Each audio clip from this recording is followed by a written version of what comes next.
Hey everybody, welcome to Ask the Amigos for July 2020. These are your questions and our answers. If you are a member of our Discord community, you have the opportunity to ask us any question you like on the Ask the Amigos channel, and we will answer them. We start things off with the one and only, the legend from Down Under, Graham W. Vebke. He is a legend. Legendary reviewer. Yeah. He's a legendary wearer of caps, too. He's got a lot of baseball caps. I like Indeed. I wish I'd gotten to meet him live. You're very fortunate. He's almost like a myth. He is. Well, he's almost myth-like in person, too. He's very subdued. He's a man of few words, but he's a man of action. That's the way I am. That's true. He says, what Australian TV shows have you watched or have heard of other than Neighbours and The Crocodile Hunter? None. I can't name a single Australian show no. I think I did watch a show. You know how they have the House Hunters show? Yeah. I think I watched an Australian version of that a few times on one of the, do-it-yourself channels or something. Mm-hmm. Yeah. But I can't think of any more. I watch, it's funny because he mentions The Crocodile Hunter, which even though Steve Irwin obviously is Australian, I didn't think was an Australian produced show. I didn't know that either. Yeah, I had no idea. I've seen zoo shows and stuff from down there, but no series. I mean, it's not a crack on them. I don't think I've ever even seen anybody try to pitch one. You know what I'm saying? It's, in America, we've got sort of our own entertainment industry, and I think it's hard for other countries to bust onto the scene, although the England has really done well as of late. They've had a lot of really big smash hits here. The Crown, Downton Abbey, those types of shows. And of course Netflix has opened the floodgates for all kinds of stuff. But the thing with Netflix is, unless you're looking for it, you'll never find it. You know, there was a show that Eep and I watched. We watched about 10 minutes of it. This was the #1 show on Netflix when it popped up. The show's name is Floor is Lava. We've been watching that too. It's great to watch with a kid. It's amusing. It's listen, they say wrestling is fixed. This is the most staged load of garbage. But we do watch it, and we like to just make fun of the idiots, knowing that we full well couldn't get anywhere on that show. But yeah, it's funny that you're watching. We've been watching it too. It's funny because we with the advent of online streaming services, YouTube, etc., in theory, everybody is watching totally different things and nobody knows anything. But because of the way these recommendation engines work, they pop right up and you're like, that doesn't look too bad. Boom, you're on it. It's funny. I never ever watch any TV. I mean, my life, except for when I record like some wrestling or something, or UFC, I watch so little TV. If unless you count YouTube as TV, that's my TV. I watch. The Aaron of 10 years ago would be baffled at this. Because I used to consume TV at an alarming rate, like Hose, but not anymore, man. So would you say that? Have you talked to Hose lately? Is he still on the TV schedule? Does he still? I haven't. I'll find out tonight when I see him. I'll ask him. It's amazing to me that you and Hose were pretty much best buds. Yeah. And the amount of times that I've actually seen you together since I moved back to the States in 2010 has been less than 10 times. Yeah. People get to a certain age, they don't hang out that much. I mean, really, in all honesty, I've known hosts, but also when you're busy, family stuff and whatnot, so it's tough between that and work. It's a difficult thing. Yeah. Plus, my situation was not conducive to having big gatherings. That's true. That's true. All right, next up, he said, this is another one for Graham. He says, Australia has recently commenced competitive sports again, but I really miss the MLB, and I can't see starting a season in 2020 myself, though they are trying for late July. What's your opinion on this in the upcoming NFL season? My honest opinion, doomed. Duke? Like Duke Nukem 3D? No, doomed. Oh, doomed. Okay, like Dr. Doom. I don't see. I mean, if you look around the states, and we are not Australia or New Zealand or one of these or Japan, we're the good old USA. We're going to do everything the dumbest, slowest, most idiotic way. We're going to suffer a heavy toll. So, and I hope I'm wrong. We were just talking about this, but I suspect as the COVID cases climb dramatically, with many states just yesterday reporting their highest daily total ever. You know, despite the fact this was supposed to be vanquished. I suspect there will be no MLB season or any other seasons unless this subsides. Now, football, it's possible that if the virus is under control more or less by October or November, there might be a sneak sometime in. But right now, given what I've seen, I'm not optimistic that anyone can get their act together. Listen, you know, I watch wrestling, and they barreled on through this COVID thing, and now there's tons and dozens of wrestlers have come up with COVID, okay, and their families, right? The same thing's happening with full teams, the Cowboys, the basketball players. They're it's a team sport. You're all there together, and they're getting each other sick. I mean, it's not rocket science. It just don't work. And you're going to put fans in the stands, even if you play in empty arenas. That would be the only way you could do it. I don't think there's any chance of any fans showing up to this thing. But it's possible they may put on games. But, I mean, I've watched a bunch of wrestling without fans, and it sucks. And I'm not keen on watching baseball or football without any fans in the stands. It just doesn't do it for me. What do you think? I think that they're going to try. You know, they're going to try. Baseball is going to push forward. Lord knows they've taken long enough to come to an agreement. Baseball. Did they come to one? Yeah, oh yeah. They're going to start on July 24th. They're going to do a 60-game season. Again, it's one of those things where everything's going to be great until people start coming down with this thing. And then what are you going to do when, you know, half your roster has it, you know? Yeah. And you can't just stop the season for 2 weeks in the middle of the season as people recover. Individual sports like golf are much better off because, like, for example, there's a guy, Webb Simpson, he won last week. This week he's not competing because he thinks that it's possible that he might have contracted it. Okay, there's a couple other people that have stepped out, but there's always more golfers that are willing to step in. But you can't just slot people into a Major League Baseball team, and especially not an NFL team. I mean, you can't just put people on the O-line and expect them to be able to do blocking assignments and stuff like that. It doesn't work that way. Well, you know, as we know, baseball and football are big business, big money. All right, huge money.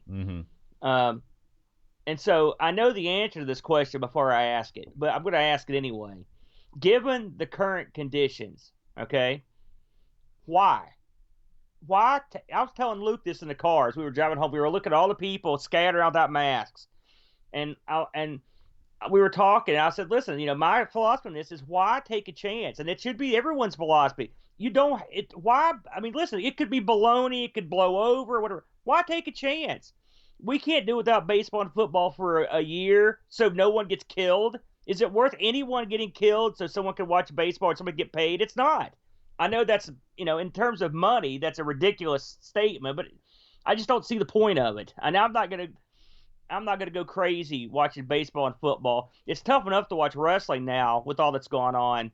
You know, I mean, the virus has done a good job of ruining things. We have to sit and wait. That's all you can do. Yeah.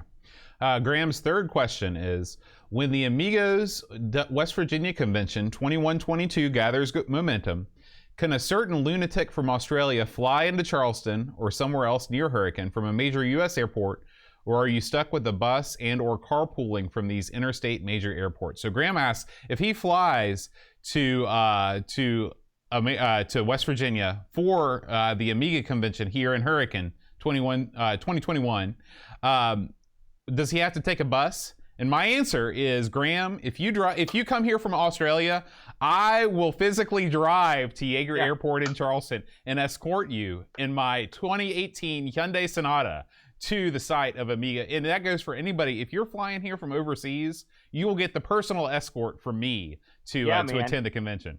That's what I was thinking. And we'll put you up. Hell, I don't care. You know, I will say Hurricane is only about 40 minutes from the airport, boat. Mm-hmm. Yep. So it's a lot easier than probably almost every major city, to be honest with you. Yeah, you would be home in a half hour. Right, right. Be at a house. And Yeager Airport it's the perfect airport because it's ultra small. You walk out of the gate, you walk up the stairs, and you're at the door. So especially in pre 9/11, I mean, it was a party time every time you went on a plane compared to going to somewhere like Atlanta or Chicago.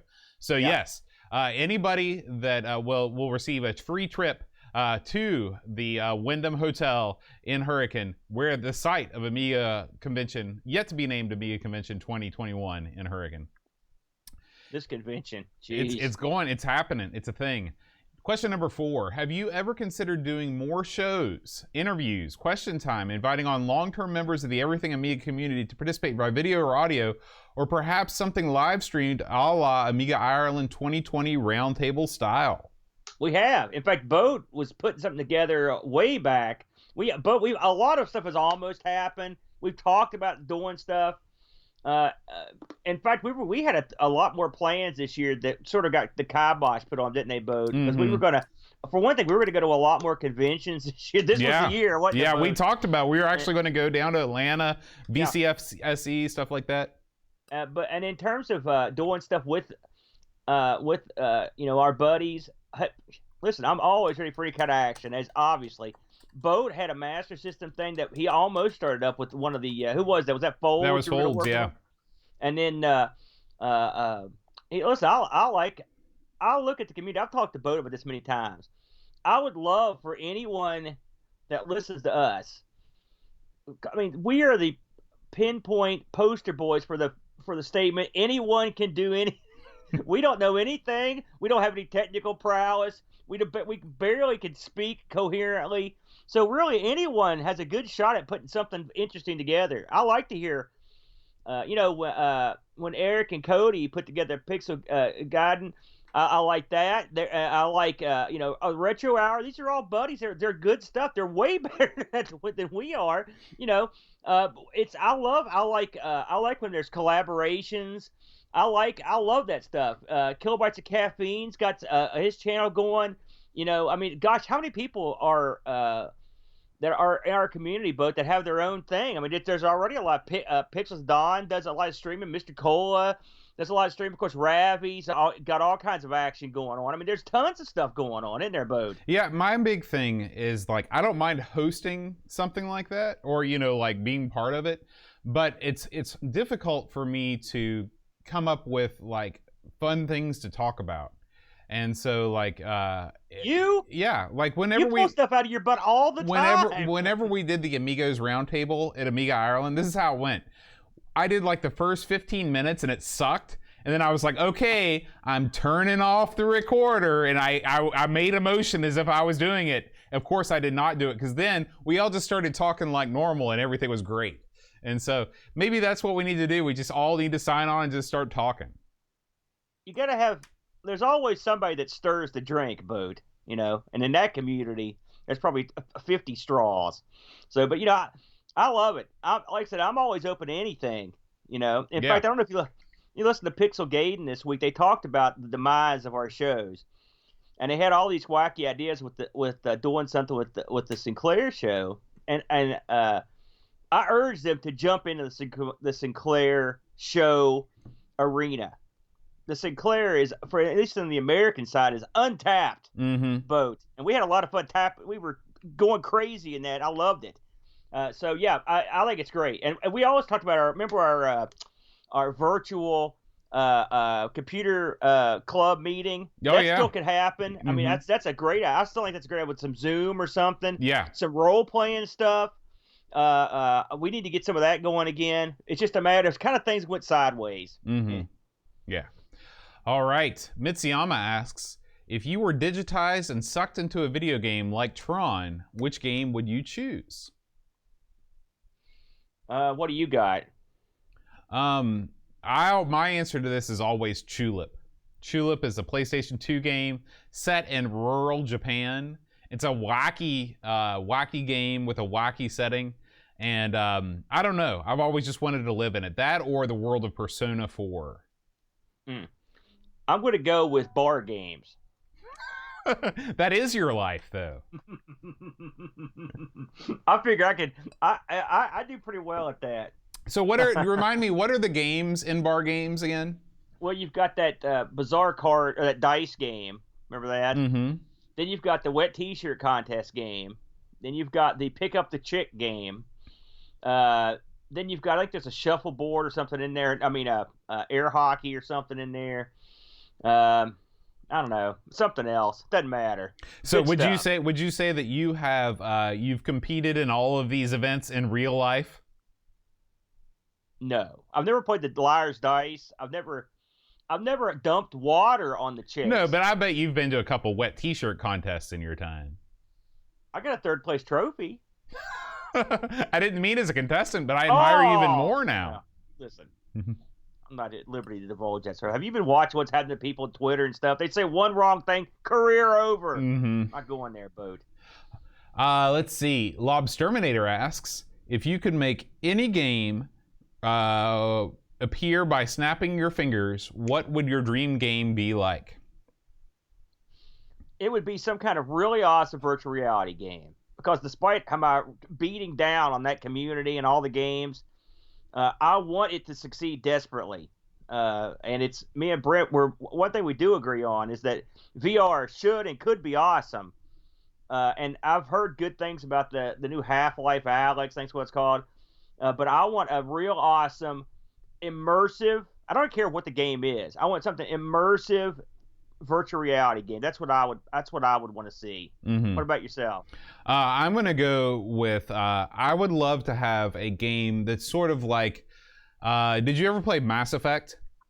I've seen it played. I've not played it myself. Okay. I'd love to have a space like role-playing game that has an infinite galaxy, sort of like if you take No Man's Sky and you mix it with Mass Effect, that would be my perfect game. Like I would love to be able to, dock on a planet, go around, talk to people, do various things, and then all of a sudden, like somebody notices that you're actually a smuggler, so they're chasing you back to your ship. You jump into your ship and you take off and you just barely beat them out of there. Isn't there a game that's been in production for like 4 billion years? Yeah, Star Citizen is what you're thinking of. Yeah, that's sort of where you're going, right? I mean, that's what the guy was after. That is the promise of Star Citizen. However, it did not deliver.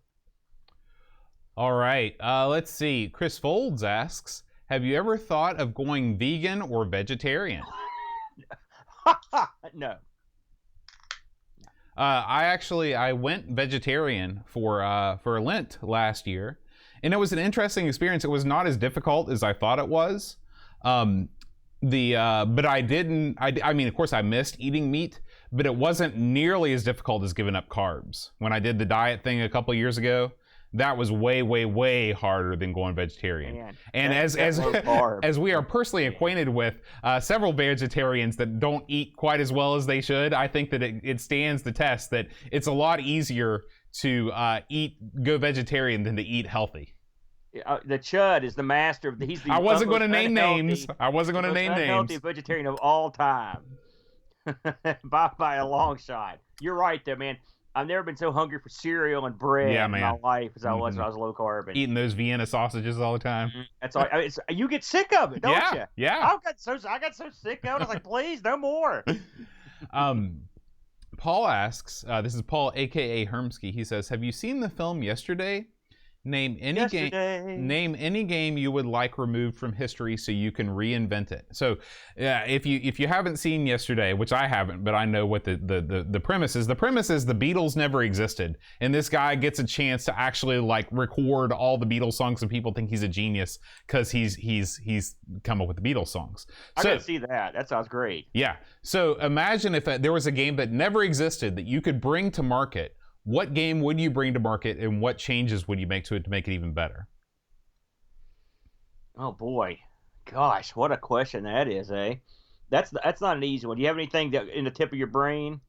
This is a tough one because a lot of the games that I like, I wouldn't really make substantial changes to.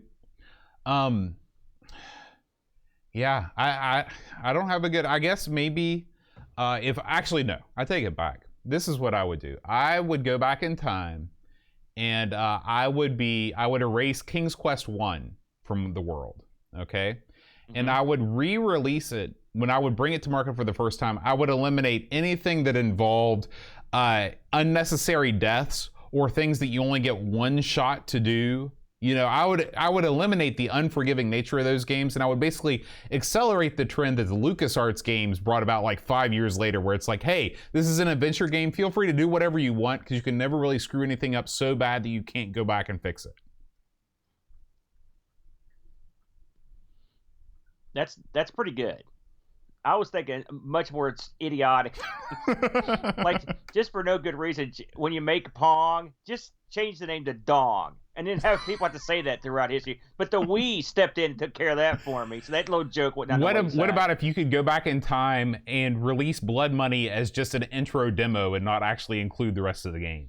Well, the rest of the game, you know, it's funny. I've been playing, obviously, a lot of the Amiga.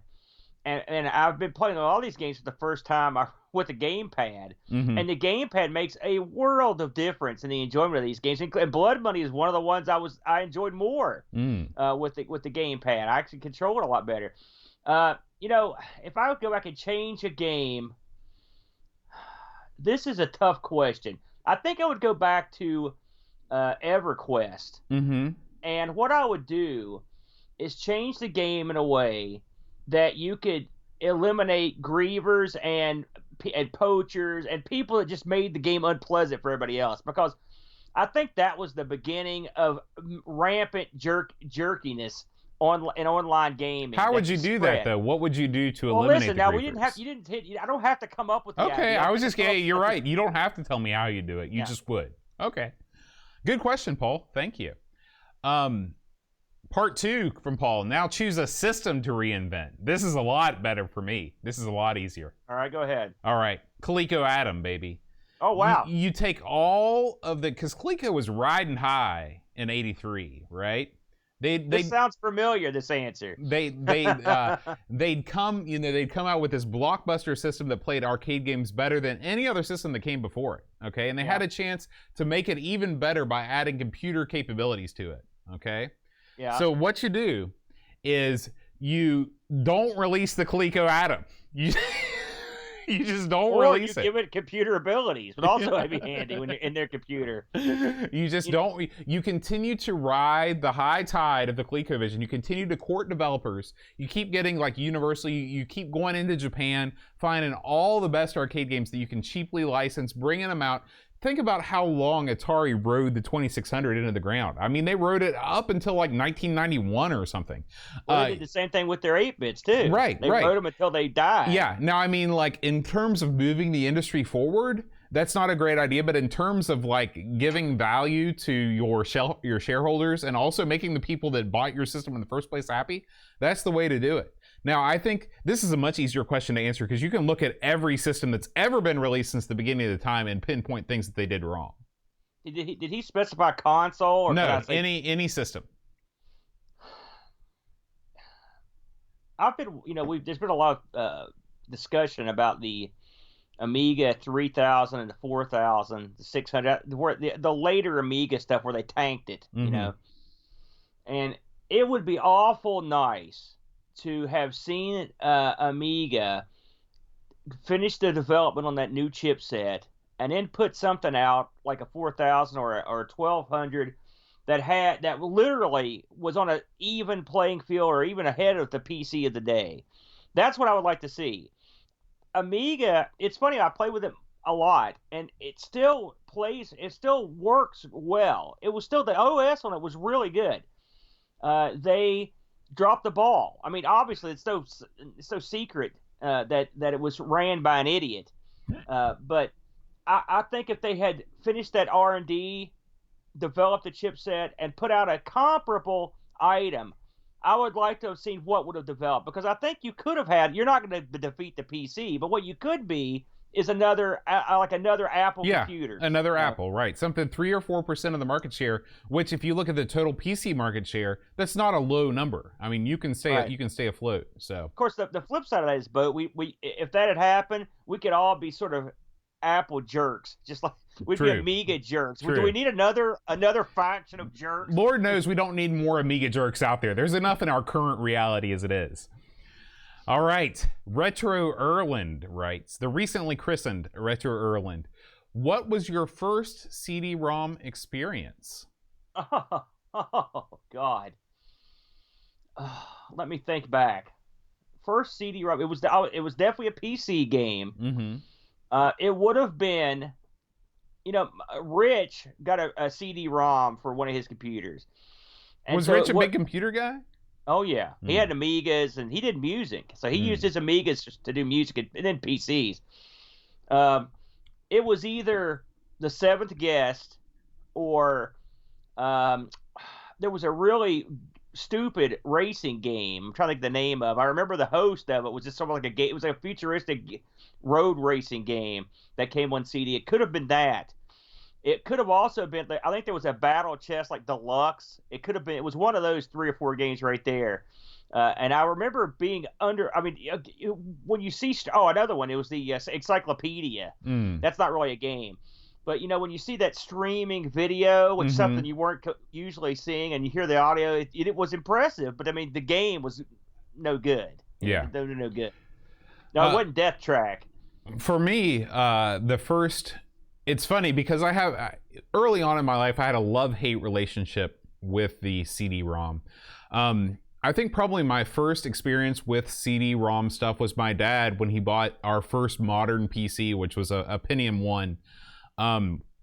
He bought the Encarta Encyclopedia. Do you remember that? Microsoft Encarta. Yeah. And again, just like you, being able to watch video on your computer was like mind-blowing. And all the audio clips and stuff like that. Yeah. I used to just sit and listen. You could pull up a directory of all the sound clips. I just listened to them all. I didn't care what they were. It was always the same stuff too. You had Martin Luther King and you had JFK. The guys land on the moon. It was the same stuff over and over. But I mean, that's the famous bits. Right. Right. Now, when then the first gaming CD-ROM experience that I had was I went over to Kmart and I wanted to buy a King's Quest game.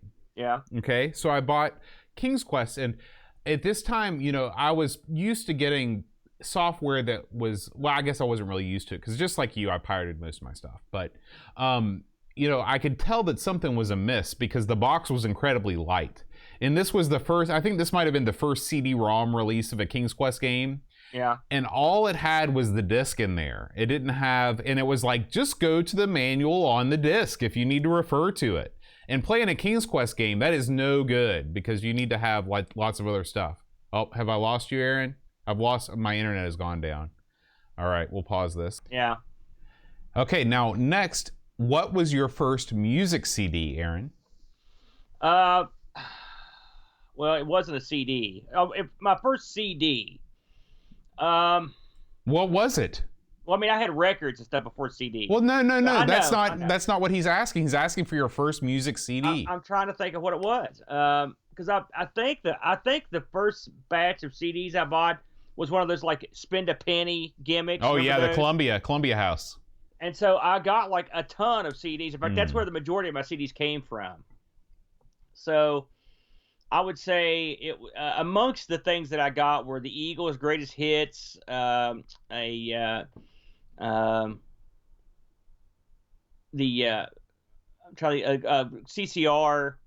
greatest hits stuff because I was trying to maximize what I got for the price. Yeah, those suckers weren't cheap. I don't think I bought a single CD as my first CD.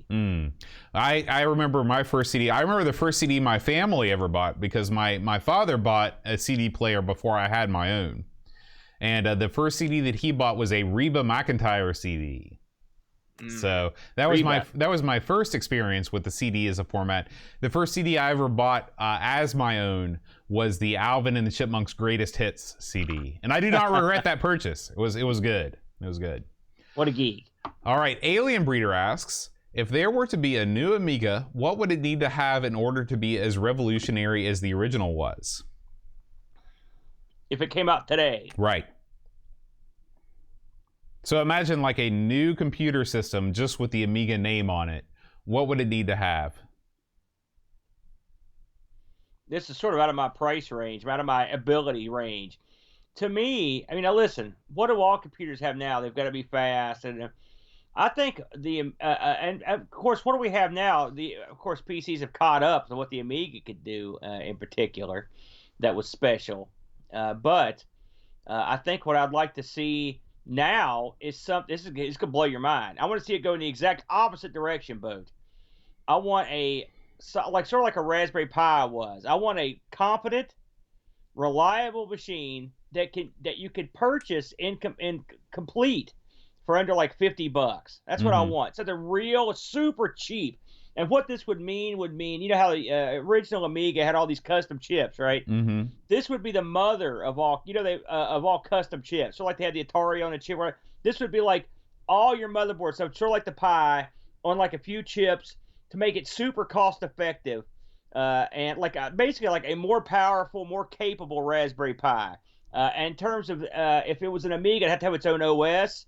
So we have to see some sort of evolution in that area that could take into account the lighter, sleeker design. So I want something light, sleek, like a race car, like a discount race car, basically. How's that? Okay, well, I want to go the totally different way than you. I think if the Amiga were to come out, because right now we've already got a cheap computer, we've already got the Raspberry Pi, so we don't need another one of those. What we need is something that's so cutting edge that nobody can even conceptualize how great it is. Okay, because if you remember when the Amiga came out, it did so many things better and differently than any existing system at the time. That's what I want out of a new Amiga. I don't want a cut rate like Raspberry Pi clone. That's garbage. Well, I want it to be better. What I want is the full-on Minority Report display included with a box. I want a box. And I want a sort of display unit that lets me, with my fingers, move across different reports and things like that. Okay? I want it to be AR, VR, XR, the best R. Okay? I want it to be reality. Okay? That's the only way that I feel like Amiga could make as big of a splash. Because remember, the question is, what would it have to have in order to be as revolutionary as the original was? If you make a better Raspberry Pi, that's not going to be revolutionary. What you've got to have is you've got to have something that combines augmented. What is the A and AR? Augmented. There we go. Augmented reality and virtual reality together. Plus the fact it's got to look super cool. Like the case, it can't look lame like the freaking 500. It's got to freaking look like a walker, but it's got to be a glass walker. Transparent walker. That's the code name. Bam. Yeah. See, I tried to base mine in something that could exist. But if we're going to go into the world of the super Whamadine 8 million super machine, then I'm with you. I want something that can replicate stuff like a Star Trek. I want VR that's like Star Trek. Yep. I want the Star Trek computer. That's what I want. Hit pause for a minute, Boat. All right. Keep them coming. All right. Next up, Rushi asks, do you feel Joe Exotic will ever financially recover from having his zoo stolen by Carol Baskin? No. Okay. Roshi also asks, do you like films about gladiators? No. Okay. Come to think of it. Have you ever been to a Turkish bath? No. Okay. Who's more annoying, Jar Jar Binks or Wesley Crusher? Jar Jar, by a long way, yeah. What's the most recent Lego set that you've built? How long did it take? Pokemon cheapo birthday regulation size, like $8. It took me about probably 35 minutes or so. Yeah. And did you take it back apart after you were done? No. Once I put it together with Luke, I don't ever want to see it again. Paul, aka Hermsky, asks, what's the most epic way you've seen someone quit or be fired? This has got to take you back to Lexmark. I'm sure you saw lots of people get fired at Lexmark. The most epic way I can't go into because it involves my recent employer, but it was epic. I'm trying to think of any crazy firings, like where people get drug out. Most of the jobs I've had were like, they weren't that kind of job, man. You know what I'm saying? So I don't remember any. I've seen people get mad and quit, but I've never seen them get the boot. My boss at the computer store would fire people on the sly. Like he would basically just be like, here's your last day's pay. Like, we don't have business for you anymore, so I'm gonna have to let you go. That kind of stuff. How many techs did the boss employ? Oh well, it's only me, and there was a other girl who was sort of my trainee for a while, Sam. And Sam was a cute girl, She was good. She was pretty good.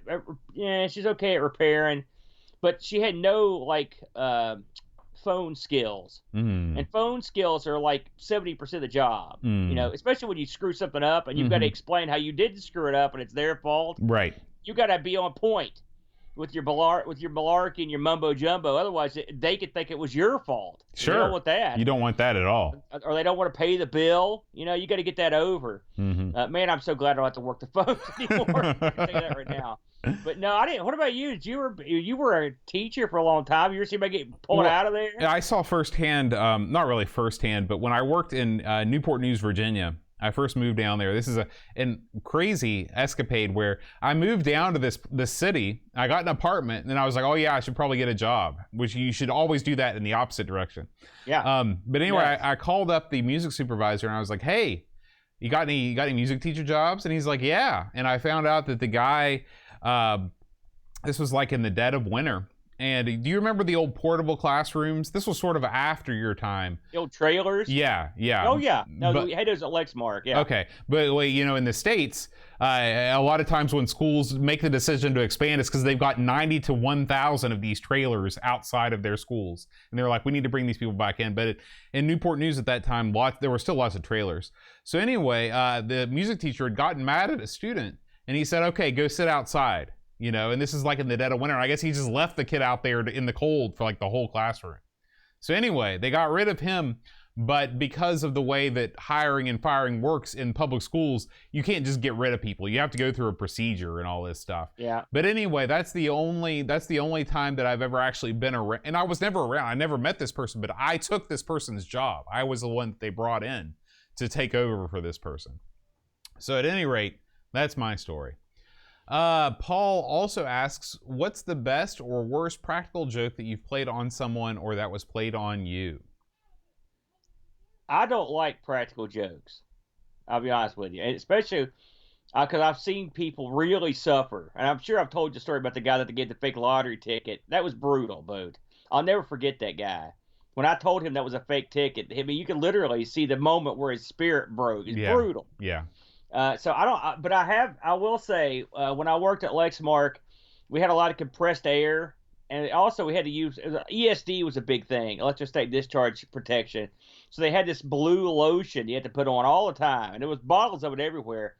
And we found out that you could take the air hoses and you could stick them on the top of the nozzle of the squeeze bottle, and you could stick air in them. All right, and you could close them real quick. So when someone opened them up, it would just shoot all that lotion out the top, right, like a geyser. So I saw a lot of people try that. And the funniest one I saw was our slide line girl had this big curly perm, and she went over to get some of that, and she was having trouble getting it open because it was so much air in it. So she had it like this, like right up to her face, and she popped it open, and it shot an entire thing of blue lotion all up in her hair. Her face was just dripping with this stuff. It was so funny. Oh, my God. Well, anyway, it didn't get over with the boss. The old Navy guy didn't get over with that. Another time they did it was I saw a guy, we had a compressed air hose, so sometimes they do the reverse. They take a bunch of that lotion and put it in the hose. So when you went to spray off your card, you would blow lotion all over it. Like, you looked like an idiot. And I worked with this guy who loved to take the air hose and make fart noises. And so he loved this, and we all knew he did it. So somebody loaded him up, that blue stuff, while he wasn't at his desk, and then we waited for him to make these noises, and he wouldn't do it. And so my buddy in the cell goes, watch this, I'll get him to do it. And he made a fart noise, and that guy's ears perked up, like, oh, someone else did it. And he stuck the air hose between his legs to get the real going, and just doused himself on his crotch. And the look on his face, he was like, oh, he put his hand in there like, oh.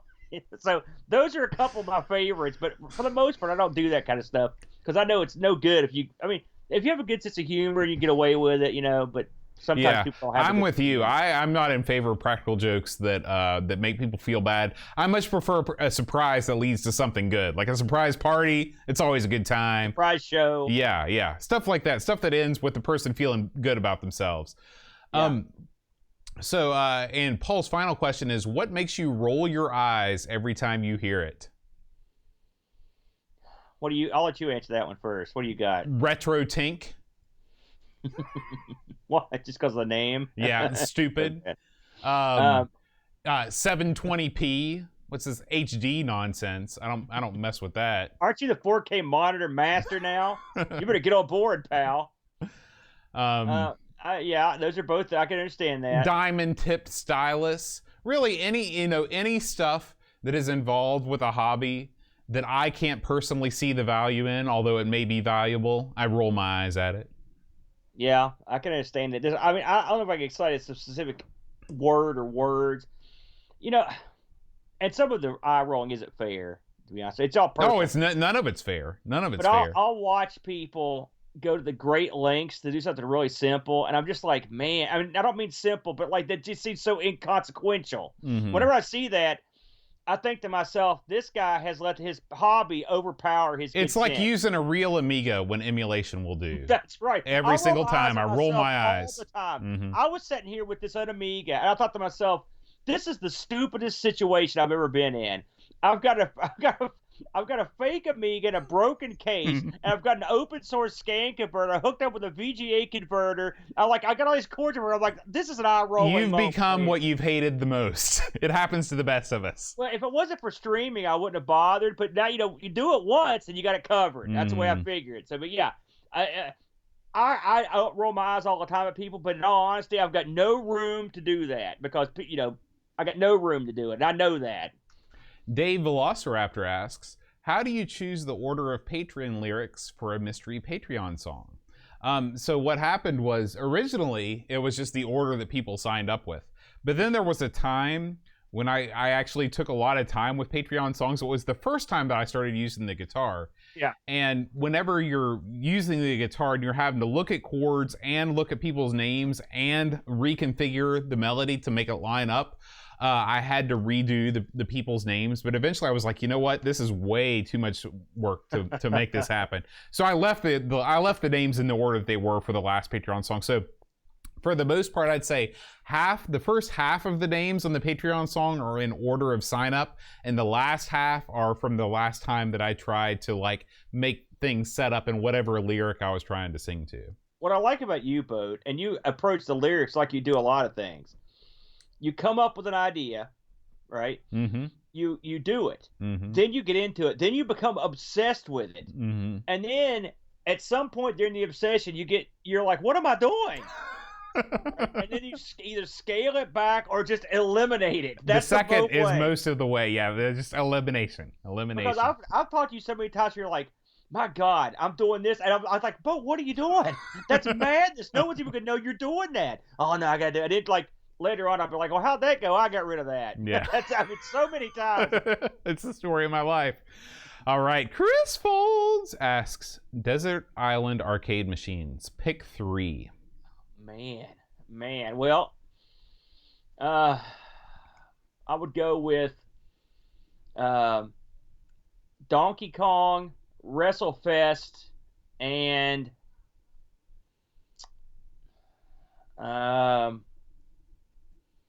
gotta think about this last one. How about oh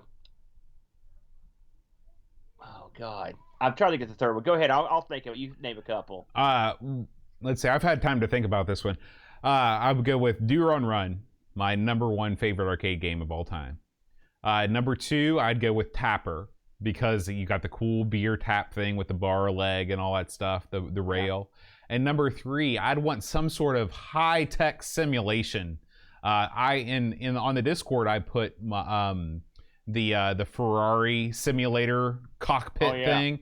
But Brent posted some even more wacky thing that got me interested in that. It was some sort of plane simulator. So I'd want something like super, super simple, something cool like Tapper, and then something way, way, way complicated.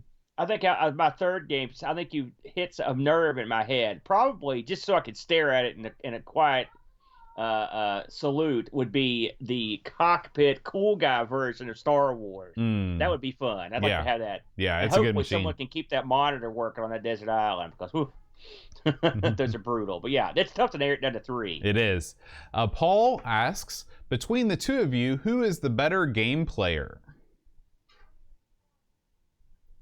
We both have our specialties, don't we, both? I think that was what I was going to say. I say it depends on the game. I would say Boat, and the reason I say that is, I mean, Boat had a lot of years on the Nintendo that honed his skills, and I really have. I mean, and I'll admit it. I've been in emulation and stuff for so long that I do bebop around, and so we get hooked on a game. Like when me and Chad are having a Mr. Do competition or Time Pilot or something, and I'll get pretty good at those games.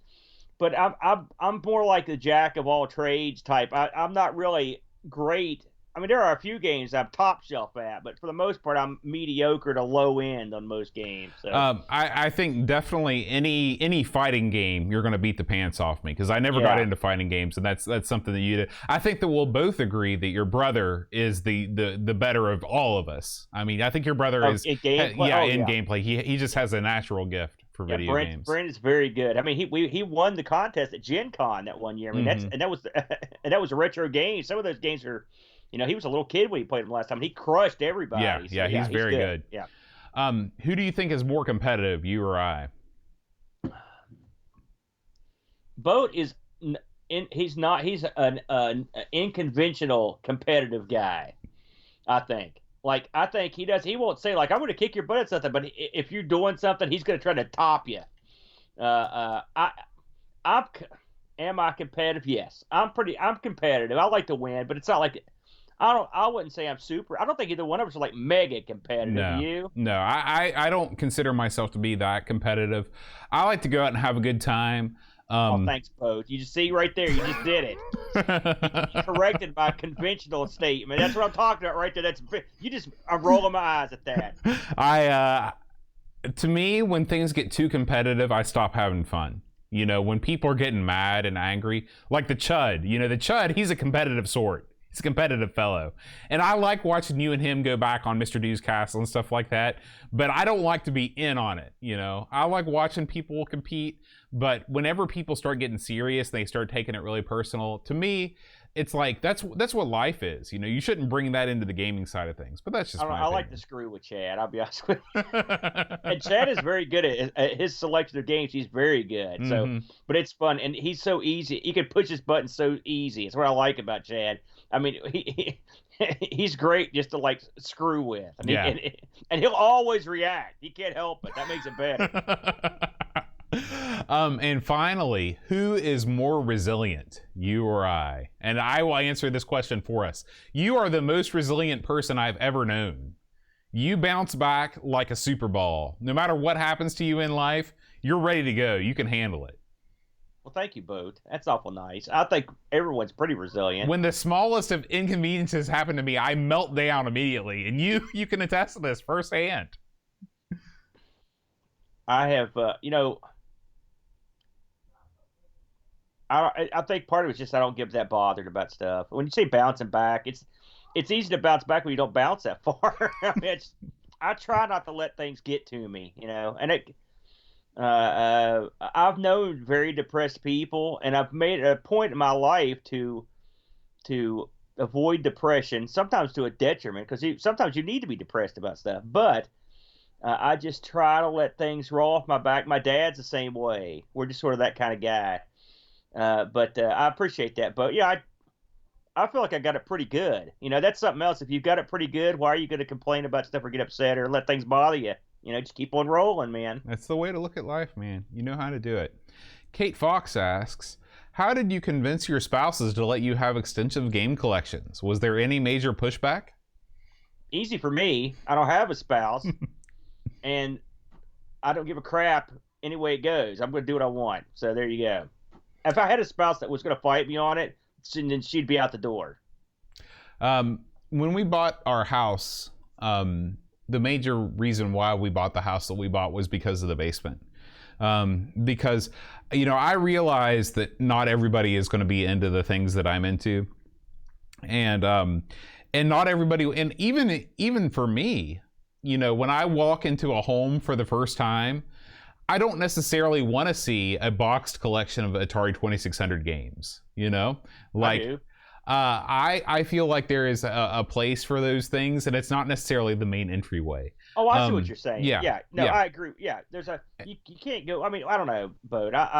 You're right. You're right. And so, anyway, Eep is pretty easygoing because I can find all of my, game collection to this basement. And it's nice for me too because I control the size of my collection by the physical space that I have. When things start to get full down here, that's when I know it's time to either sell some stuff or stop buying stuff. And so, but Eep, as long as I keep things down here, when I start moving stuff up, like several times I've tried to move a system or two up to the living room, and she's like, "What are we doing here?" And I was like, "Yeah, you're right. I should probably just," because it's not like I don't have a TV to play stuff in the basement. She's pretty easygoing. Aaron, Eep, she's a pretty easygoing girl, so I'm pretty lucky. You're extremely lucky. Eep keeps you in line as best she can. Yeah, as best she can. And you do have a great space down there. I look around me now at the ridiculous lunacy of what's around me. You can't see it on camera, but strategically I've moved stuff around. But I don't have that kill switch because my philosophy for so long has been hold tightly to what you've got. It was hard to get that thing. So it's hard for me to sell stuff, despite the fact that I don't need it. In some cases, don't even want it. But there'll be a day at some point where I just have a mass sell, not because I'm getting rid of stuff. It's I don't know why I've got it. Do I need 7 Amiga floppy drives when I don't use any? Well, probably not. You know what I'm saying? So stuff like that. Yeah. Chris Folds asks, do you cook? And if so, what is your signature dish? I have to cook because for the family, believe it or not. And my signature dish is probably spaghetti. I think I make a pretty good bowl of spaghetti. But I mean, it's not like do you have a special recipe for your sauce? Cheap crap. I mean, listen, I can make spaghetti. That's as good as it gets. Oh, come here, buddy. Hold on a second. Come here. I want to show everybody your belt. Look, Bo, here's the boy. Show him your belt. Get on camera here. Look at the camera. That's a nice looking belt, Luke.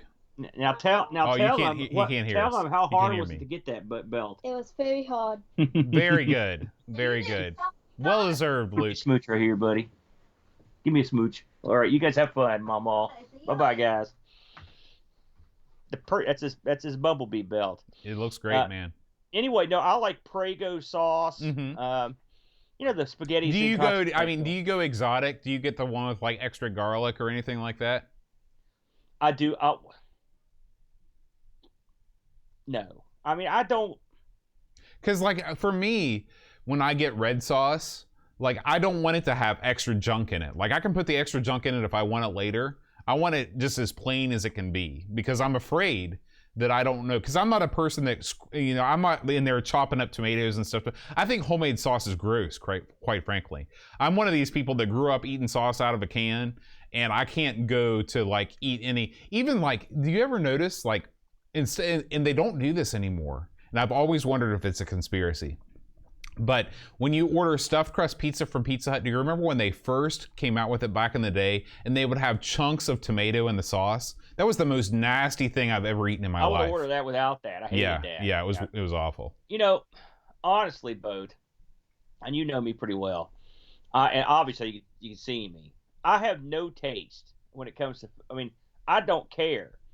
I don't even care what we have, but I try to do a decent job to cook some stuff that they like, but what is the most commonly requested dish in your family? Takeout. That's the most common. They want me to get, Teresa would eat out every night for every meal. That's just the way she is. But we often eat a lot of the same stuff, because I'm not a cook. I do the best I can. If it was me up on the mountain by myself, I would just be eating the same crap every night. Let's go back to the mountain because I'm curious about this. Except for when you took out, of course. Let's put that aside. But when you were cooking up on the mountain, was it spaghetti? Was that your thing? No, never. You got to think I was super duper poor, so what I would eat would be dictated by how much money was in the old pot at the time. Lots of and also in Huntington the same thing. Listen, this is. Anyone that's been down in their luck knows this. What you do, you go to your Kroger's or your grocery store and you go and get the stuff that's almost past due that they sell for a discount. You shop for sales. Sales dictate a lot of what you're having. It's not the healthiest lifestyle, that's for sure. But I will say, not being so far down, I have the ability now to at least try some more, especially with the boy here. You gotta fix something of some quality. Yeah. But back when I was on my own, I fixed nothing of any quality, not because I didn't want it, just because I couldn't afford it. I would say my signature dish is quesadillas. Get myself a the big tortillas and put some clarified butter in a pan, put some cheese on there and some meat, some vegetables, flip it over. Man, it tastes great. I love quesadillas. All right. Lord Soup asks, chicken or fish? I don't like fish, so chicken every time. I would go with chicken too, although I'm trying to eat more fish. Eep it's a constant struggle for Eep to try and make me eat more healthy. Sometimes she's more successful than others, but I am also a chicken guy, and I'm not huge on fish, though I will say, being married to Eep for the past 8 or 9 years, I've sort of wandered over to the fish side a little bit. L. Curtis Boyle asks, out of the various retro systems you have tried with real hardware, what is your favorite keyboard, joystick, and or special controller, and why? Keyboard, I would probably have to say. Now, I'm going to take the PC out of this because that's an obvious one, because there's a million keyboards. Just something that had a built-in keyboard. I do really like the Coco keyboard. And I would take the melted keyboard or the Coco 3 keyboard. I think it's a real solid keyboard. I think it's a real good job. Joystick, again, I'm going to a more of a retro thought, going back before your Xboxes and whatnot. And listen, this is going to be a controversial pick, but I've always liked it. I got two. Which you have one, you just got one, the Coco Deluxe stick. I always liked that stick. It gives you the best of both worlds, and I thought it was a good quality stick. The other one I liked that no one seems to talk about, probably because it's hardwired to the system, is this joystick for the Odyssey. I really like that stick too. It's a good solid stick. The stick feels real good. There's a lot of action on it. So both those sticks I thought were great. I mean, there are plenty of great retro sticks out there, but those are the two that spring to mind for me. What do you got? Keyboard, there's no question. The Atari 1200 XL keyboard, I mean, I could type on that like I type on any modern computer. It is so far and away better than any other retro computer keyboard that I've tried before. Is it similar to the XEGS? No, I don't like it's totally different. The XEGS, like all of the XE keyboards, they redesigned those keyboards to make them as cheap as possible, and they feel horrible. Yeah, because I don't know about the 1200 XL enough to make a comment on it. Yeah. So that keyboard is great. And even amongst the Atari people out there, they will agree that the 1200 XL, although it has many problems, the keyboard is great. My favorite classic joystick, I like the XJ500, the Epics. The problem is that I don't like the location of the fire button. It's okay with games where you have to do a lot of joystick movement, but any game where you have to rapidly fire, it tires out your finger pretty quick. Yep. So I wasn't even considering the third-party stuff. Yeah, so I've probably got to go with the classic gem stick, the one that I bit the top off of and ate it. I love that stick. It's so cheap, Bo. The fire button on that's so cheap and crappy. What about just a non-third-party stick? Do you have a favorite? Well, I haven't used the deluxe joystick so much, a ton with the Tandy, but I will say that I am looking forward to using it more. It does feel solid in the hand. It's built well. It's got a heft. A lot of the things that I like in life just have to do with the weight of the object. I'm one of these people that if it feels good in your hand, like me. That's right. You feel good in my hand, man. I'm surprised you didn't. I'm surprised you didn't say the NES or the Super Nintendo sticks. I don't consider them retro because the D-pad is sort the of NES? Yeah, I mean, maybe I'm wrong, but to me there's of course I'm wrong, but when I think about like old school stuff, I think like the D-pad was like sort of like where the generational shift happened. Like you have D-pad and the D-pad carries forward to today.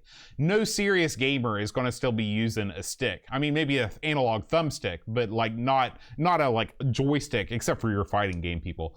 So I look at like all of the systems that were primarily joystick based as retro. That's just my thing.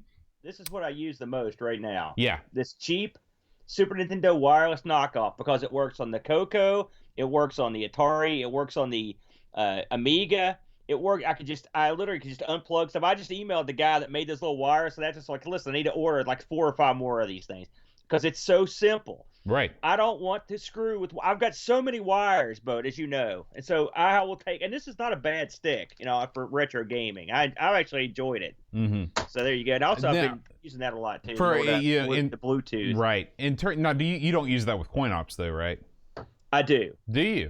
Sometimes I'm having an issue with my PS4 stick. Like whenever I try and scroll on the wheel on coin ops, the wheel just continually spins. Have you ever had that happen? It's a Windows analog issue. It's not just coin ops. Listen, what can you say? Yeah. I use a wired stick most of the time, but I've tried. Because I would love to use the PS4 stick in coin ops. We're gonna have to talk offline for you to show me the ways. Yeah. All right. Blue Train, aka Hat Chad, asks, "Can you help me remember the dumbest thing we probably ever did, or the dumbest idea we had?" Well, Chad, up until the point that I got married, you acted as the catalyst on most of my dumb behavior to curtail it, because I always would have dumb ideas and you would always be like, you should not do that because that's dumb. I mean, he was a busy man. Oh yeah, absolutely. Probably the dumbest thing that we ever did together was, we used to ride our bikes over to Street Corner Comics. Aaron, I don't know that you ever went to Street Corner Comics. Did you? Yeah. Okay. Yeah. Are you kidding? Think who you're talking to. Well, yeah, but you were in Lexington. I mean, it was your Lexington. Okay. But anyway, we used to ride the normal way, which the normal way is you ride down behind First Baptist Church, that hill down. I don't know. Did you ever discover? You probably never had an opportunity to ride. If you like, okay, picture First Baptist Church in your head, and you go behind. If you go up the hill behind it, you actually end up almost in my neighborhood where my parents live. Okay, off Harbor Lane Chicken Farm. Okay, yeah. I so know. You go down that hill, and then you get onto the tracks, and then you walk the tracks down for a little bit, and then you get off the tracks, and you go down back behind you end up in that little area over by where Matt lives.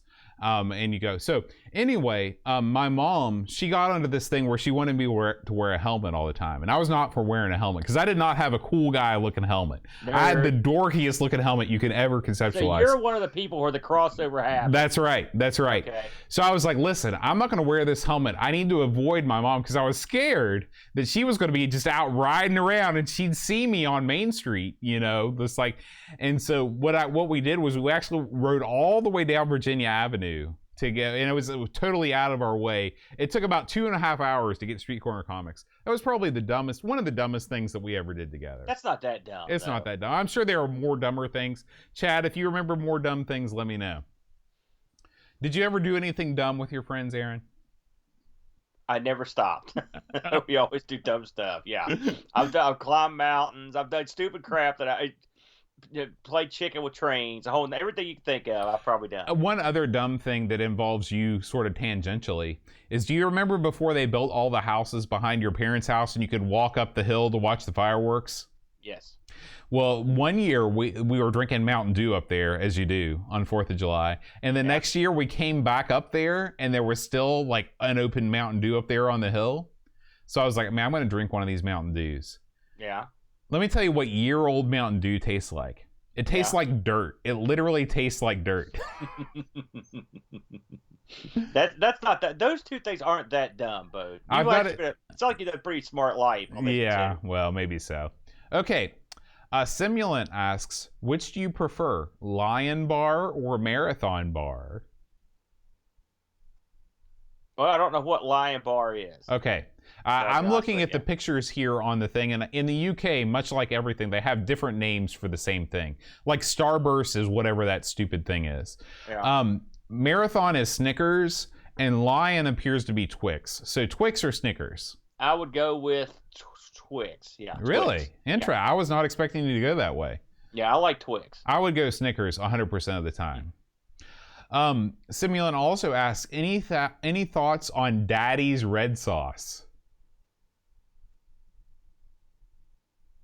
No.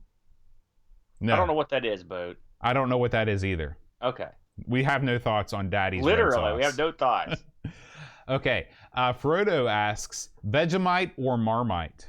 Oh, I have had Vegemite. So let me tell you something. I'm going to pick Marmite because nothing can be as bad as the taste I experienced when I had the Vegemite. Although the what was that crazy stuff we got? Oh, Thunder Salt. No, Thunder Salt. That was that, and I think Vegemite's even worse than that. Believe it or not, I still have a tube of Vegemite in my locker at work. I should probably throw that away. Have you had your partner try it yet? Oh, we've all tried. I spread it around the whole lab. Yeah. Okay. Let's see here. Chris Folds asks, have you ever owned or ridden a motorcycle?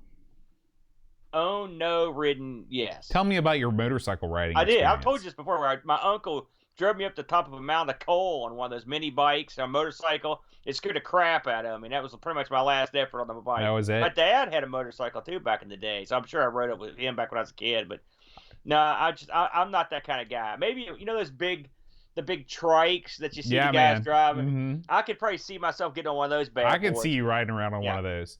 A big stogie, I'd never been on a motorcycle before I lived in Thailand. And when you live in Bangkok, you can't avoid it because you need to get places fast, and you need to ride with people that don't obey traffic laws. So what you do is you hop on the back of a motorcycle taxi, you hold on for dear life, and you pray that you don't die, because those people are the wildest drivers you've ever seen in your life. I saw that video you showed us that one time at your house, and I'm never going there to do that. So yeah, I did most of my motorcycle riding on the back of a motorcycle taxi. I did try and learn to ride a motorcycle at Eep's house before our wedding, and her aunt went insane because she thought I was going to die before our wedding, which was probably true. So she made me not ride the motorcycle anymore. Yeah, good on.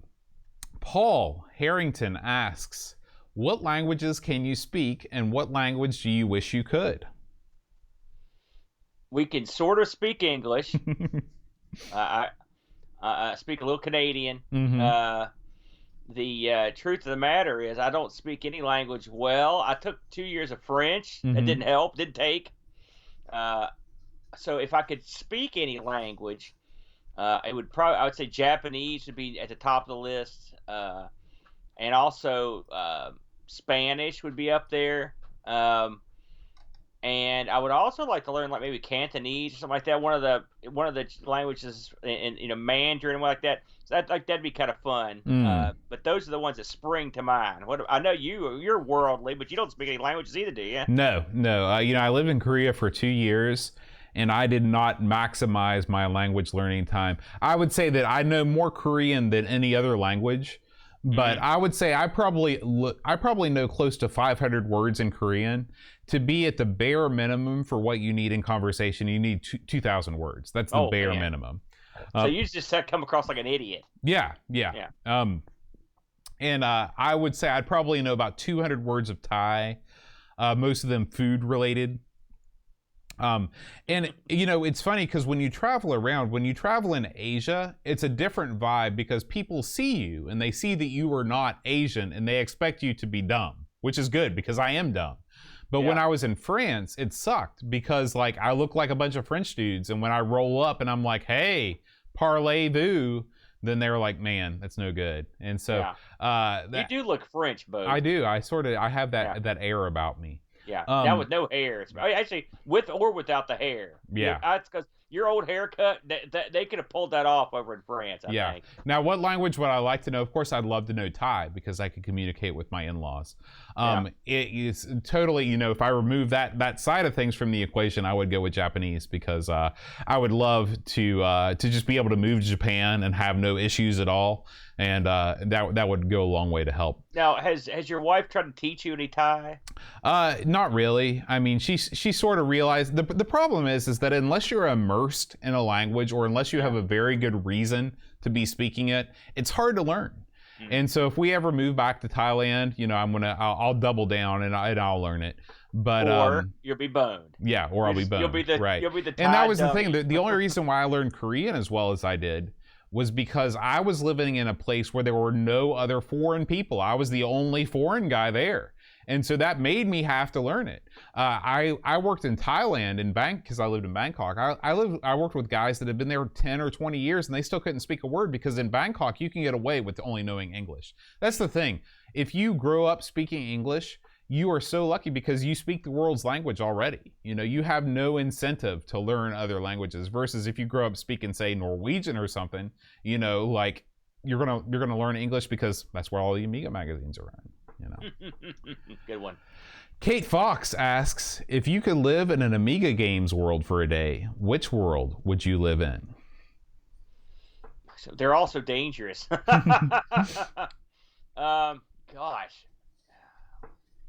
I had to think about this for a minute because, the most beautiful worlds are the most deadly. If you want to live in the Shadow of the Beast world or your Pidia world, you're going to get murdered instantly. You know what I mean? Yeah. So you need to live somewhere where it's not as rough and rugged. Do you have a thought on this? Theme park. Give me the theme park world. I'll move right in. I thought maybe you were going to live in the Addams Family mansion. No way, man. That place Too is dangerous. Mega deadly. Yeah. that place is mega deadly. I'm going to say, if I could, I'm assuming you could live in a place after it's been, the hero has done the job. Okay. So I'm going to live in the beautiful, lush environments provided in the best Amiga game, Lionheart. I knew it. Plus you'd get to hear that guy and teach him how to not look like a geek. I'm going to help him be a better guy. You teach him how to strut like a man, is what you're saying. That's right. Yeah. Chris Folds asks, do either of you practice any mindfulness or meditation practices? God, no. I would love to meditate, and I'm kind of high strung, Bo. I have trouble. I don't stay asleep very long. My sleeping's always been horrible. And I would like to get have a restful moment that didn't require me to actually go to bed, meditate. Mm-hmm. But I can't. I've tried. I actually tried that, back in the day, back in Lexington. But I don't know. I can't get there. So I've never had any of that stuff. Yeah, I've tried to. I've read there's an author I really like. His name's Thich Nhat Hanh. He's a Buddhist writer that writes a lot on meditation practice. And I listen. It's mostly I listen to his audiobooks, and I just get so. I'm just like, yes, I'm going to do this because this is going to make a positive difference in my life. And then I sit there and I try to meditate, and all I can think about is like, man, I would rather be doing absolutely anything other than this at this particular moment right now. So it's a discipline, and it's a discipline that I can't do. I admire people that meditate tremendously, and I do believe it can make a positive difference in your life. But I'm still working it out for sure. You know what I like about you, Boat, is that you have and I'd like to think I've got a little of this, but you've got buckets of it. Is unyielding optimism towards stuff. Just you're like, man. It fades. Right. Right. But you're always, no matter what it is, you're like, I'm going to be a coal miner. Great. Yeah. I can get into it. Sailing or whatever. You're always over the top, which I love that. Right. Absolutely. It's funny because I feel like I can be curious about anything, but the problem is that once the curiousness fades, then it becomes an issue. So, but at any rate, we move on to Mitsuo Yama, and he asks, you are about to take the ring to battle it out for the WWE Intercontinental Championship or whatever. I don't know about wrestling. What do you walk out to? I've thought about this quite a bit, actually. And there's a theme that no one uses, and I think it would be awesome, right? And it's from the Cowboy Bebop. It's the theme, Tank. I love that song. Yeah. It's got that awesome opening. And you don't come out until the guy goes 3, 2, 1. Let's go. And that's when you groove out. Yeah. That's when you come out. I love it. It's a real uppity, song. So I would come out to that. I think that's awesome. I had a different answer, but I strike that from the record because I too would come out to the Cowboy Bebop theme. We would be a tag team. Tag up, yeah. I love that. That's a great tune. All right. Rushi asks, what female cast member of the show Friends do you feel best represents you? Did you watch Friends? Never one episode. I did. I don't like Friends, but I have seen some. You're in their room or something. I don't think really that any of them represent me well, but I'm going to go with Phoebe just because she's a little goofy and I can tolerate her. But yeah, I don't think none of the friends. If they had a friends comprised of people like me and you, it would be a much different show. Very true. It'd be the young ones. I never watched Friends. I associated that show. My sister was obsessed with it, so I filed it away as something my sister would enjoy. Yeah. Is using a controller with a turbo or auto fire button cheating? Hell no. I need all the help I could get. A turbo graphics, baby. That's the big draw for me. The button with the automatic gimmick on it. Love it. No. That's all fair play to me. In fact, I don't think anything's cheating, including cheating. It doesn't bother me if you just do what you want. Whatever makes you have fun. I agree. It's a game. It's a game. Yeah. Play the game. Yeah. What's the longest road trip you've ever been on? Where was it? Oh, God. Where did I go last week? I have driven from my house here to Houston straight. I was going to say, that's the longest. That's got to be the longest you've ever been on. Yeah. Well, we also drove one time we drove to Dallas straight, and then we drove to Houston straight, and they're both pretty long trips. I mean, straight trips. But how many hours? Oh, let's say. I'm going to look it up right now. Houston, 20, 22 hours, 20 hours, something like that. Dallas, probably 18, something like that. That's just a guess. Mm-hmm. Yeah, that sounds about right. Yeah. It's not the worst. It's funny thing is I don't really consider the road trip starting until you hit Nashville or Memphis. That's when, because I've made that run enough to where I'm just like, okay, once you get to Memphis, then you're out of your neighborhood there, and then and of course you think about this to other countries, they think you're nuts, because I mean that's going across part of Europe, and right. But I mean, I know enough to get to Memphis pretty well, and then but after that you're going down through Arkansas, and that's and Texas, and then and Texas is like its own huge country. I mean, you're in that country forever, basically, in that state. So what about you? So according to Google Maps, it is 17 hours and 3 minutes to get from Hurricane to Houston. Yeah, and that's not stopping for bathroom. Right, food, exactly. Yeah. The longest trip I've ever taken in a car is when I used to work in Boston, and I drive back and forth from Boston, and that is about 13 hours. That is a long trip, to go in one go, without spending. Now we were out in Boston. That fog out there is that's no joke. That fog's unbelievable out there. I will say that now that is the longest. Well, I take it back. That's the longest non-stop drive I've ever had. We did probably the longest drive total that I've ever taken would be like down to Florida. Like we went to Cocoa Beach. Actually, Cocoa Beach shorter than I thought. It's only 13 hours and 40 minutes, so it's just a little bit longer than Boston. If you look at a map of the United States and you look where West Virginia is and you look where Boston is, you don't feel like it's that far, but it really is. Boston is a lot farther than New York City is. It's very far north and very far east. Yeah. It's funny if you think, and one thing that always blows my mind though, but if you think about it, by car, you could get in a car and drive from here to West Texas in a day, in a day, and that's a tremendous amount of cover. Oh yeah, we're lucky that we've got really good roads here. You've got gas stations up the whole way, so if you have the gumption, you can drive across the country in a couple days. Well, I truly believe that's part of the American dream. The American dream is that if I had the druthers, I could get in my car right now and just start driving, and I could be in somewhere like, Oklahoma City or West Texas, in one day. And then in 2 days, I can be in Mexico, you know? Yeah, it's crazy to think about. I mean, you could do the same thing in any place you could cover the same amount of ground, I guess. But I mean, over here, there's no hassle. Right, there's no hassle. Exactly. You're just going, exactly. It's nice. We like that. Yeah. Let's see. Which streaming video services are you currently using the most? YouTube by a long shot. I would say it would be YouTube 1. Twitch would be probably a distant second. Netflix would probably be second, I guess. Then because the family uses Netflix a lot, but I don't use it that much. What about you? For me, it's definitely YouTube, 100%. I mentioned to you that I've recently purchased YouTube TV, which is YouTube's basically cable service. I've been watching a lot of golf lately, so that's probably number 2. Number 3 is Netflix.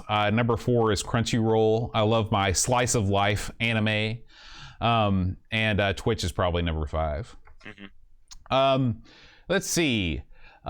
Speaking of Twitch, do you watch any non-video game themed Twitch channels? So this is non-video game themed. Oh yeah. Defunct Land. I watch. That's not Twitch. That's YouTube. Oh, I'm sorry, Twitch. I'm sorry, my bad. It's funny. I don't watch that much stuff on Twitch, to be honest with you. So no, would be my answer. No, I don't watch any video. I didn't know. I don't think is there a lot of non-video game stuff on there? There's a ton. It's a huge market for Twitch. They're actually trying to, I wouldn't say turn their backs on the video game community, but they're trying to expand and make Twitch a thing that's not just for video games. So yeah. I know that like there's a Bob Ross channel that shows nothing but Bob Ross 24/7, stuff like that. But yeah, me neither. I don't watch anything on Twitch that's not video games. What was the last physical audio CD that you purchased? Titanic soundtrack. Man, that's a long time ago. Well, no, it could have been yesterday. I mean, when did you buy it? They still sell it. When did you buy it? Titanic was out. So 1997 was the last time that you bought a physical CD? Yes. That's insane. You're not really a big music guy, so I guess I don't hold that against you. I like music. I just don't buy it. Listen, it's all free all the time, right. Man. The last physical CD that I bought was Skylarking by XTC, because you cannot buy that any other way. You have to buy the physical CD. You can't buy it on iTunes or on Bandcamp or anything like that. So yeah, I buy most of the music that I like. I shell out money for because I'm a music supporter. So well, I will say now, I'm not gonna throw myself under the bus this time. I don't pirate any. You just don't listen to a lot of music. No, I don't mind listening to like the radio or on YouTube. And I can listen to any song I want on YouTube instantly, and I can listen to the radio, and also I can listen to like I've got a thing set over here that played like specific stuff, ladies vocals, chill music. Oh, trust me, I know. I see that pop up on our YouTube channel all the time. And so that's what I just put it on and just. I've got other crap going on. I don't have time to just sit there and like listen to the song and be like, oh yeah. Sure, I understand. Do you use a mechanical keyboard? Yes, we bought both. I do not. This is my keyboard. I bought this in Thailand in 2010 when I lived there, and I still have it. This is a cheap $20 Logitech wireless USB keyboard, and I like it. So eat it, Cherry Switch. I will say, Kilobytes and Caffeine did a couple shows on mice and keyboards made by they're like specialty items, and they look good. And I thought to myself, it would be kind of neat to have a really awesome mouse. I mean, I've got I'm like you. I've got like the crap mouse, it's like a Lenovo or something. Mm-hmm. It still crushes the tank mouse. Don't get me wrong, but you know what I mean. Next up, Cowbird Boy asks, you're about to take the ring to battle Lord Sauron. Will the psyche effect... Okay, I'm going to read this question first. Okay, I think that this is another wrestling walk-up question. Because I want to read you the question. You tell me if you can understand it. Will the psyche effect prevent you from properly recognizing your walkout cue once you're invisible? Would this concern force you to pick an up-tempo track? If so, would you choose a polka? Is this from Roll Row? Who wrote this? No, this is the Cowboard Boy. Okay. He's putting on his best Roll Row face for this one. Yeah, no kidding. Don't try. Mm-hmm. He's jumping in bed with the master there. I don't know what that meant. No, it would not prevent it because my face doesn't change. I could drop that ring in there, by God. I would no sell it, man. Okay. The pressure wouldn't affect me. Simulant asks, it always seems when someone has to do something rather for fun, they tend to not like it as much because it becomes work. In all honesty, do your podcasts and videos ever become a chore rather than fun? You always sound like you're having fun, but I wondered as you have timely, regular schedules and deadlines to always meet, Discord to check, etc. Well, why don't you tackle this one first? Doing the podcast, doing all of the shows that we have done in the past, they have never once felt like work. What feels like work is all of the back end stuff. It's the work. Yeah, all of the uploading files, waiting for Anchor to process the files, splitting them up, putting in the ad, uploading to YouTube, putting in all the information, all that stuff. Yes, it definitely feels like work. Now, when I'm sitting here talking to you about playing the game or playing the game, no, heck no, because that's not work. That's fun. I love that stuff. It reminds me of, like, you hear these bands that go on tour. Remember that James? Remember that? What was the name of that song? Stay just a little bit longer. The whole song's about going to these different towns, setting up all the crap, and all he wants to do is go on the stage and play the piano for a little bit longer. For it to take all the crap down. That's the way the podcast is. It's like when we're actually doing the show, it's great, but the back end it can be annoying. And and every once in a while, if we're playing a game that I just am not down with, I'm trying my best. I'm just like get frustrated. I'm like, man, this is killing me. Because I never play this game. So I'm not gonna sit here and say it's never happened. All that said, though, Boat knows me, and I know him. We do all this stuff. We would be doing the exact same stuff pretty much anyway, except we'd have less stuff to play with because we wouldn't know about a lot of this stuff that we found out about. So it's never, it's not one of these time to make the donuts sort of deals. I mean, we're always ready to rock and roll. Yeah, absolutely. Just like stream, it's the same way. It's just fun thing to do for no good reason. So yeah, it's not work. Yeah, Simulan also asks, I know you're a couple of Trek fans, but did you ever get into Red Dwarf? I've never even seen it. As much famous as that show is, I've never watched any of them, and it's on the list. But I never have gotten around to seeing them. Yeah, I watched the first episode. It's been, 15 years, so I should probably give it another shot too. Any thoughts on Wallace and Gromit or Shaun the Sheep? I have not. I know of them. Not something I've gotten into or watched. You've heard of Euro Dance Trash. This is like UK claymation. I don't know. It's sort of a thing. I like Eurodance Trash. Chris Holtz wants us to discuss the Loch Ness Monster being spotted by a walker as new pictures spark the Nessie debate. You were real excited about this bit, weren't you, Bo? Oh, yeah. Well, I want you to talk on it first. I did see the picture. You remember In Search Of with Leonard Nimoy? I do. I love that show. I love it too. Teresa's going back and watching them all. She's on season like 4 now. She's going back and her knowledge is off the charts. We were chatting about it, but the first place I ever heard a Loch Ness Monster was on that show back when it originally aired. By the way, that's how old I am, and I was like fascinated by the possibility of this. And at the time, there'd been some stuff done, but in the past decade or so, they have blanketed that thing with radar, and so I guess what I'm saying is I'm not buying it. I think they've pretty much debunked the whole Nessie gimmick. When that doctor came out and said that he had faked the famous photo, that really put the kibosh on a lot of it, Yeah. So, well, it's funny because many people had spent their whole careers proving how the doctor photo was real. Like they analyzed the shadows and the ripples and all this stuff. But let me tell you something. Yeah. Out of all the paranormal crap out there, no, I won't say all the paranormal crap, but out of all the what do you call it? Cryptozoological. Yeah. Zoological, Of all that stuff, I think Nessie has got the best chance of being real. And I'll tell you why. Because there are like tunnels and all kinds of stuff that like they lead out of Loch Ness and out into the open water. So who's to say that once Nessie got word that they were going to do a radar scope of this thing, that she just didn't slip into one of those tunnels out into the North Sea. She's playing around in all that Norwegian oil, getting crazy, and then soon as she got a stooge, that told her they were going to. She's got people working on the inside and the outside. Why?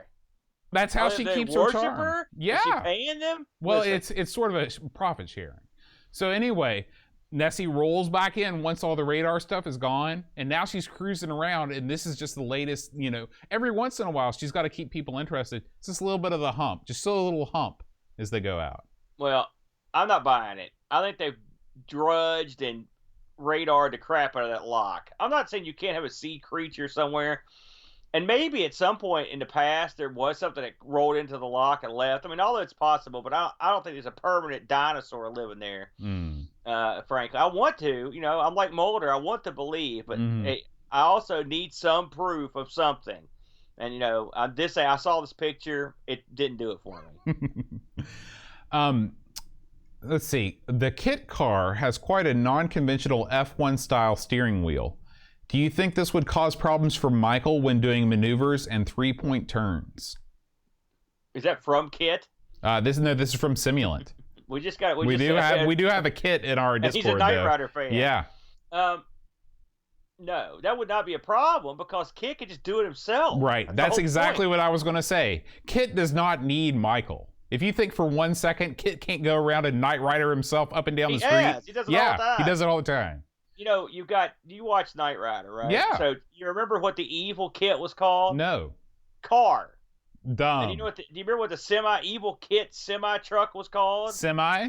I think he's called Goliath, I think. Also dumb. Can you imagine that? You ever seen that? What was that movie, Maximum Overdrive? Oh, you ever seen that? Probably the dumbest concept for a movie that's ever existed. Hey, I love that movie because it revels in its own stupidity. That's true. It's got a rocking soundtrack, too.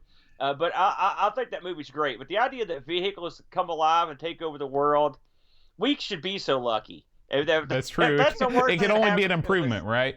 Yeah. Lord Soup asks, is it time that we had an Airwolf video game a la Comanche Maximum Overkill or even an A-Team Tactics game? Who asked this one? Lord Soup.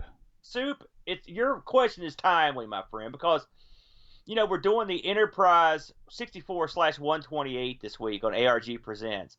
And one of the games I seriously considered doing was the Airwolf game. Really? Isn't your ringtone the Airwolf theme? It is. My ringtone is the Airwolf theme. The truth of the matter is that game was, and I can't speak for the C64 version, but on the Enterprise, it sucked. It sucked. I couldn't do it. I couldn't pull the trigger. It was too bad. And so I didn't do it. But Airwolf, no, I don't think it's time for an Airwolf game because as I used to watch that show, and I thought it was an okay show. I love the theme. I like Ernest Borgnine, but that helicopter did a bunch of stupid crap, including doing loops and crap, which I could never abide that. And it was unlike, say, an A-Team. A-Team was pretty much rocking from the start of the show. It was dumb, but the start of the show was rocking. At the end, it was rocking. Right. Airwolf would be kind of slow. And and it's just kind of dumb. Airwolf's blowing away jets and stuff. What are we doing here? One helicopter's this bad? I don't think so. No, I'm not buying it. But I like the show. Okay, it's okay. And finally, Aaron, what would you like to have a ruddy good rant or vent about? Normally I'm agitated about something. Right. Why don't you go first? You got anything? Because you'll give a good rant now and again. It's hard for me right now because everything in my life is going so well. We could do a double rant on one thing. I guess probably the biggest thing is the freaking internet. I hate the internet. Yes. I'm gonna call them out. Suddenlink Communications LLC here in the United States. Yeah. In West Virginia, this is our only option for broadband.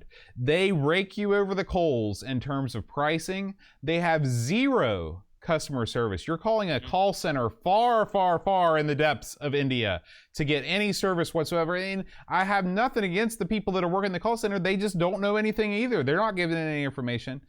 I called to inquire about a TV and internet package because there was one that was advertised to me. I wanted to get back into watching some golf on TV. And they gave me the runaround. They made me schedule an appointment. They signed me up for all kinds of services that I didn't want. Then when I called to cancel the services, they wouldn't even send somebody out to pick up the extra boxes and stuff. They're like, you need to confirm they've actually arrived, even though there was a FedEx thing that I got that said, hey, this thing's coming on the way. It's sitting in my kitchen right now. The internet in West Virginia it's got to be the worst anywhere in the civilized world. It just can't get any worse than what it is right now. I think it does get worse, but I think where you've got it cornered is the quality per money that you pay. We pay tons of money for crap. Right. Crap. I mean, America's got expensive internet anyway, but we've got expensive internet that also is, oh, by the way, crap. Boatwright, no customer support, no help, the continuous charges at the yin-yang. our cable has went up. When I first signed up for the broadband package, it was like $42, something like that. I don't have cable, and I'm paying over $100 a month. Yep. What am I paying for? I don't rent a modem. I don't have a box. I don't have anything, and I'm paying all this money for crap. Yeah. You're right. That it's the worst. Yeah. By the way, the fact that you got suckered into this, don't tell this to the people that are your new job. Don't, because you got to be smarter than that, Bo. You can't let them get you with these sweetheart deals. That's how they screw you. Oh yeah, absolutely. You know? To me, I can abide. Like for example, when I used to be a Mac owner, okay, you used to pay a ton of money to get on board with the Mac. You're paying twice or 3 times more likely for the same computer than you could buy on a PC. However, if something went wrong and if I needed support, I could call their support line and I would be talking to somebody that knew what they were talking about. Okay. They would not give me the runaround. They would not try and upsell me on stuff that I didn't want. So I wouldn't mind. Say, for example, say Suddenlink, you have to pay more than normal. Okay. If I could get decent customer support, or if I could get a consistent stream, a consistent down and upstream, I would be happy paying a premium. I mean, I wouldn't be happy, but I wouldn't be enraged. But with Suddenlink, you literally get nothing. You get not consistent service, you get a high price, and you get customer service that doesn't know what they're doing. So it's no good. Yeah, and we've got to do a charity event with your shoddy internet, and so we're at the. I mean, it could go south in a hurry. I mean, there's nothing you can do about it. Right. You know, it's horrible, and they don't give a crap. Much like everybody else, that West Virginia is the lowest priority on their scales by a long shot. So yeah, there's your rant right there. Yeah.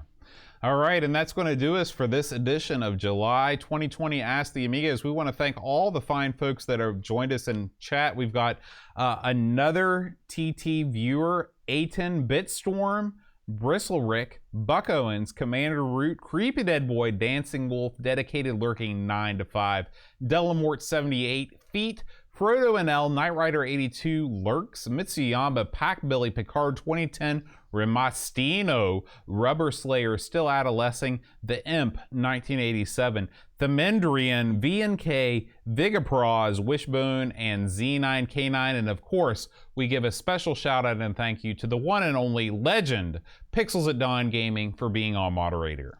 Did you see there's a guy called Feet? Yeah, Feet. Just straight Feet? Fair enough. All right, guys, we will see you next month for another edition of Ask the Amigos. We'll see you next time. Adios.